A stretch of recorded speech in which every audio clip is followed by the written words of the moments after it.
And welcome back to Bitcoin Advisors channel. And I hope you all enjoyed the Super Bowl. It was the first and last game that I was able to watch this year. And really, I thought it was pretty good. It was a great time, seeing friends and eating good food. And, well, talking a lot of crypto is what I did most of the time. And Terry, thanks for the great party. And, well, there were some funny memes and totally hilarious. The halftime show, all I did was sit there and talk crypto and kind of laugh at the everybody freaking out over Eminem and 50 Cent and all this stuff. Well, anyways, totally hilarious. And, well, happy Valentine's Day as well. The day for love. And, well, if you want to get ripped off on flowers and dinner and chocolate, go enjoy you some Valentine's Day. And with that in mind, let's get ready to get slapped around a bit today to the upside and to the downside. I imagine Bitcoin is going to do a little bit of both today. And on a little bit more of a serious tone, we do have the Fed meeting going on here a little bit later today. And then, of course, the question is war or not war, right? Who really knows what Putin is going to do? You know, he might just take off his shirt and go for a horse ride. That would be great because really I hope we don't have war because that would just suck, right? And war, it's not going to be good for Bitcoin. I'll tell you that much. And at least not good for Bitcoin in the short term. And the Fed meeting as well, I do suspect that the market is pricing in, well, of course, coming off last week's stock market rally, they're going to price in the worst case scenario. And, always is this. What's the worst case scenario? Let's raise rates right now because inflation is bad. And, well, it is bad, right? I'd say 7.5% inflation is just generally bad. If you're getting 0.5% on your money at the bank and inflation is at 7.5%, how much are you really making? I'll let you figure that one out for yourself. So my point is, and what I would say is that it doesn't really matter what they do. Okay, well, it matters. It matters what they do, but what matters most is the expectation versus the reality. Okay. So right now, the expectation is the Fed is going to raise rates sooner than expected, immediately, in fact, maybe start curtailing some of the balance sheet, right? And fair enough, that's definitely a possibility. So if they do come out of this meeting and it's anything less than that, then I would expect the market to react in an upside manner. Now, in these types of scenarios, guess what? I'm not an insider. I'm not friends with Jerome Powell. I didn't watch the Super Bowl with Janet Yellen, and I'm certainly not an insider in regards to the Ukraine-Russia war. I'm not friends with Putin, and I don't know any of his minions. So unless you are an insider in any of these situations, then you're in the same boat as me, right? You're going to have to realize you have little to no edge on today's price action. So what I do like to mark off here is some very tangible areas for price action. So these are the biggest, most important signals, right? Regions. What matters for today? Price action. And I'm going to denote these here in a second. And these areas are going to essentially get me bullish or bearish on price action. And these areas are going to be very tangible, and if I'm not giving them away enough yet, I will a little bit later in this video. And these tangible areas is how I want to directly differentiate the content that's on this channel versus what seems to be on every other channel, which is always bullish or always bearish, right? So this is a very, non-situation today. And until we get resolution, which I'll talk about these very specific points, right, in just a second today, the question is, how do you have an edge for a potential, Russian military action or potential Fed rate increases and balance sheet reductions? Well, I think in this case today, our indicators are literally going to be a little bit worthless. But we can use them to get a bit of a bias, to the upside or the downside. And understand that depending upon this situation, the market will move according to the news, okay? With all this in mind, I want to wish you a very happy, healthy, blessed, and highly favored day where everything you touch prospers, and gold coins and Bitcoins, they just fall out of the sky and they land in your pocket. And I want to wish you and your Valentine well as well. And a shout out to mine. Happy Valentine's Day, Miss Fabiana. Happy Valentine's Day. All right, let's get into Bitcoin's price action. I want to follow up on the last 2 weeks of price action, which we have been covering on this channel. And we did say we were going to get a bounce out of this $35,000 region up towards the $41,000 region. And we did say if that broke, and I think it's a little more clearly seen on the spot price action here. So we said bounce from 34 to up to about 41,000. If that area broke, we were looking for the next target to get hit around 45,000. So second target was hit, and now, we did say last week that we were in a range, right, between, it was very specifically, oh yeah, it was, I already had it marked off, 42.5 on a 4-hour time frame. That's on a daily. So we had this area marked off last week, 45.5 to the upside and 42.5 to the downside. We said with a break of this range, it would denote continuation to the downside, and which we did get the break of the range to the downside. 42.5 was broken right here. And what I will do is use our fib retracement tool, which I said last week likely gets us a move down to our next target, about $41,000 with a small bounce and probably continuation down a little bit further if some of the bearish things want to kick in.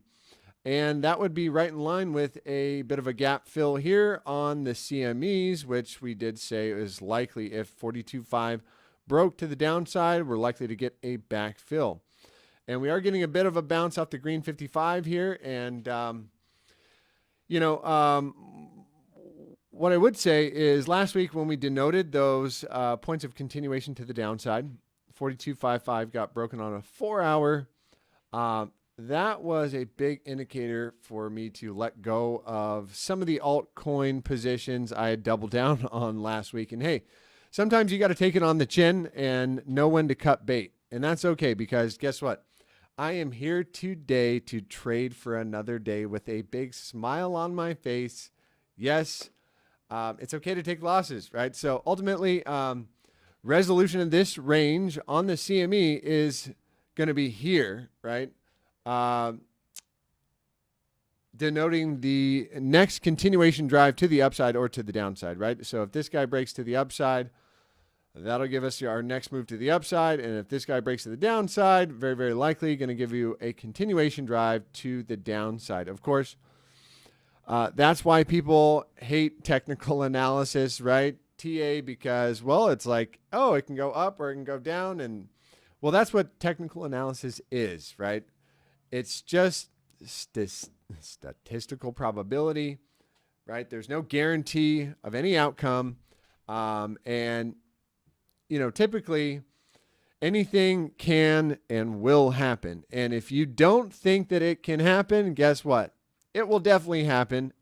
And at that point, at least that's been my experience. So, and I would say if we do break $40,000 on this gap fill to the downside on CMEs from 2 Fridays ago, that was the CME gap up, right? If we break that to the downside on the daily candle, no less than a candle on the daily. So let's take a look. A full body candle. So you can get a wick down there. That's a wick, right? But this is a candle body. So we'd want to see a candle body close below this line right there. And that would denote the continuation to the downside. And, Bitcoin very likely retraces this rally back down to the mid $35,000 level. And what happens is when these gaps get tested, if they get tested and we reject from here and go back to the upside, well, then that's the market saying we have confidence to the upside. If we break through it and just shoot through the gap, that is the market saying we have confidence to the downside. And, giving us confirmation, we're going to go ahead and retrace this rally back down to those mid $30,000 area. But until that does happen, I actually do think there are more signals to the upside than there are to the downside. And so, again, can we come down here with a wick down here? Yes. But doesn't really do anything for me. I do need to see, again, a full body closure below the $40,000 level to denote continuation to the downside. On a 4-hour closing basis right here, that's the 4-hour. I'd want to see a 4-hour closure below, call it 38,800. So until one of those two things does happen, I will not be calling any kind of a resolution of this nice little range here, okay? And so where am I looking for upside continuation with moves back up to this, $52,000 region? What we can do is put this on a daily time frame and throw on, let's look at it on spot price action here. Oh, and there it is, right? There's our daily fib retracement. And I'll get rid of this one so you can see it a little bit better. So from the daily breakdown level, this is a bullish retracement, right? From the top, and I'll just show you how to draw it out one more time here. So that's from the daily breakdown. And you can see these levels line up just perfectly. So with a daily closure back above 45,600, I would be looking for probably continuation somewhere up to 48 to 52,000, right? That is your classic bull trap region. And right here before the 0.5 and the 618. And it looks like, so daily closure, you want to be a little more conservative, call it above 46.5, a daily closure above the 200, the purple 200 exponential, and very, very likely we get a move back up into that region. And so that would give me the kind of bias to the upside. So I will say this, that I do think the downside move is a bit limited right now. Why? Simply because open interest reads never got above the critical region of 13 to 14 billion. Again, open interest is all the leverage positions on the board. And you can see open interest got up to 12.1 billion, did not get above our critical area of 13 to 14 billion, which typically denotes, a 25% plus correction in the market. So we never got up there. So essentially, what I would say is, if we're just going off indicators, there is a higher probability of an upside move. But hey, we have a situation coming up a little bit later today where wild cards will be thrown. And so why am I reading the global open interest again? Because essentially there's not enough gasoline in the tank for a big downside move, right? So if Bitcoin does want to, resolve this thing to the downside here on the 4-hour, which did we just get a 4-hour CME closure? Yeah, we did. And we did not quite get above the level that we needed to get above to denote the 4-hour bullish divergence, but we might get it on the next 4 hours. So let's see. So what did I want to talk about? So again, if we did want to kind of get the breakdown, and I'll go back to spot price here on my Coinbase chart. The daily breakdown below, I'm going to get rid of this guy.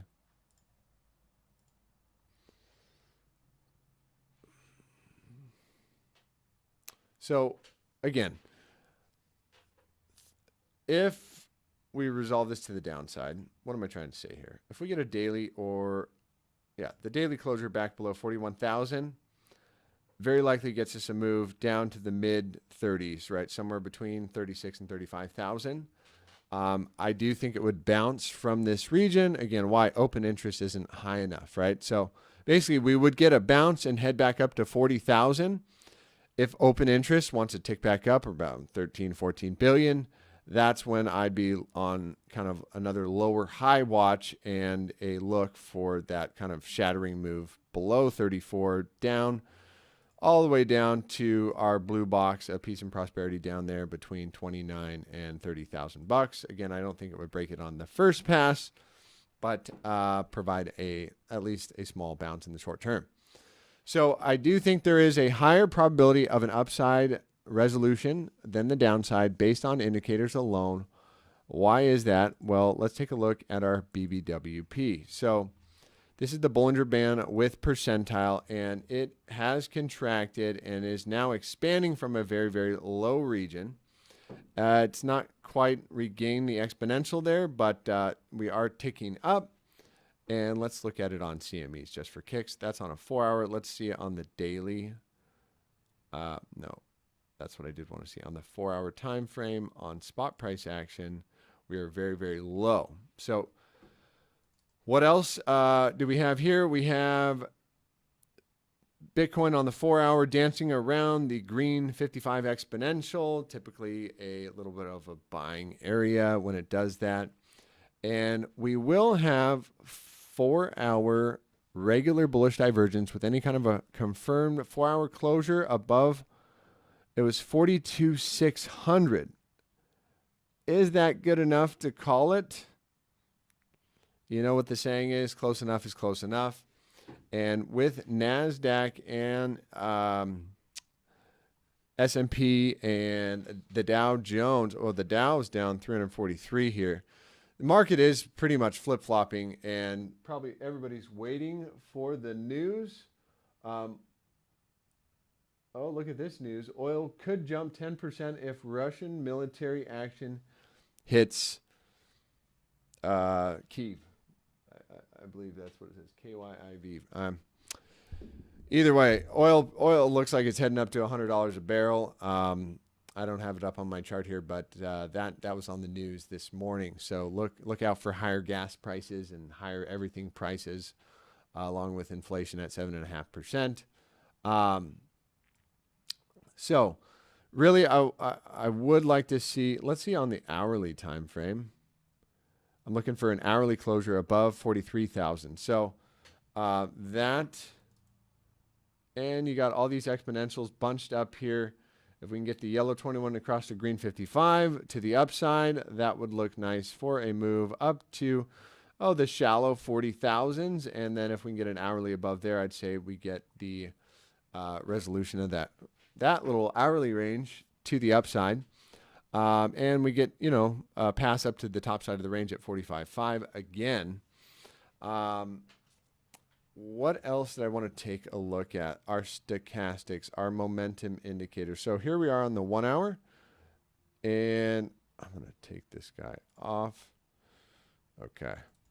So 1 hour Stokes are up, and to cross down, the hourly needs to close below 42.5.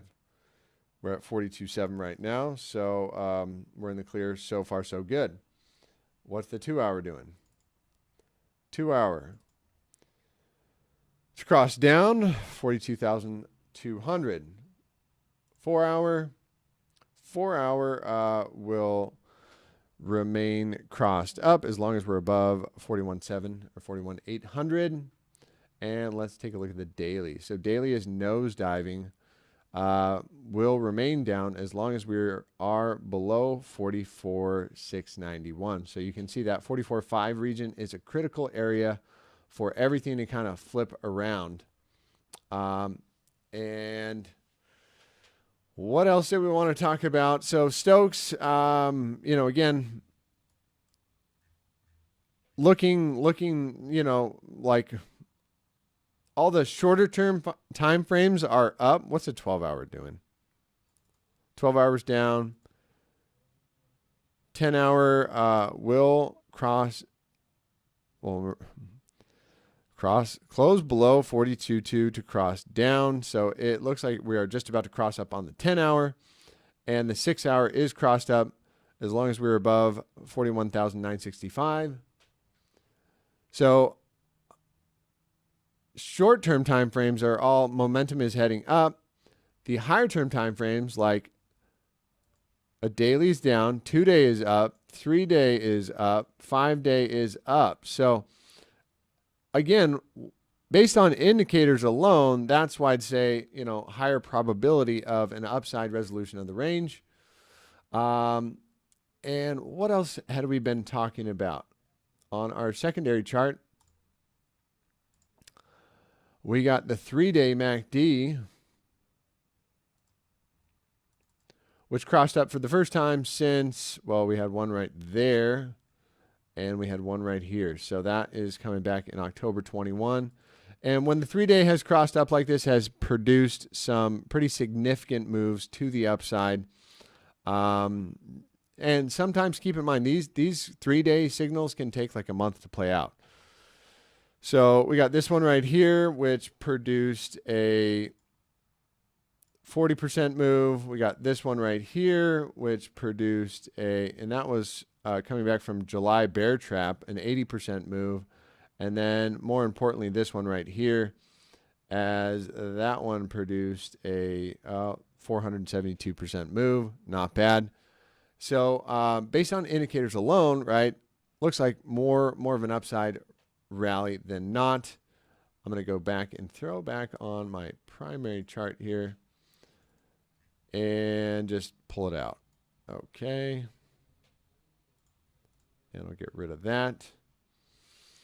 And so, again, what's going on? Stocks are flip-flopping around here. Let's take a look at the Dow. What's going on here? That's a big rejection. I wonder what's going on there. And the 10-year yield is almost near 2%. Another kind of point for the bears. S&P down. I mean, that's a big rejection too. And then what is saving the NASDAQ? I mean, that doesn't look like any kind of a saving rally here. And when I look at the spot price, it says Dow's down 340. Yeah, NASDAQ slightly up. Okay. Dow's down, S&P's down, and something is holding up the NASDAQ. I don't know what it is yet. I didn't get a time to kind of jump in there and take a look. But here's another concern or a point for the bears, right? Look at the dollar. The dollar is rallying. And as we've denoted and talked about, we're kind of bullish on the dollar here, looking for the dollar to head up towards about 98 to 100 bucks.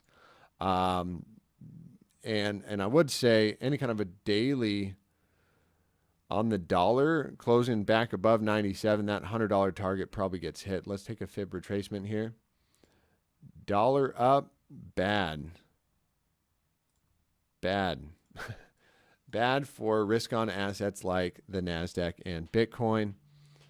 And yeah, this thing has a measure move target up to about 101. And that could take months, 3 to 6 months if you ask me. But we definitely don't want it to happen in the short term, because that will obviously hurt our good old Bitcoin, our good old NASDAQ, which is just, they've been in a nice rally for some time now. So we like that. Let's pray for no war in Russia and pray for Biden. He needs all the prayer we can get. And until that, guys, I'm going to end it there. Happy trading. Enjoy the volatility. Be on the lookout for the news today, and have yourself a blessed day. Take care.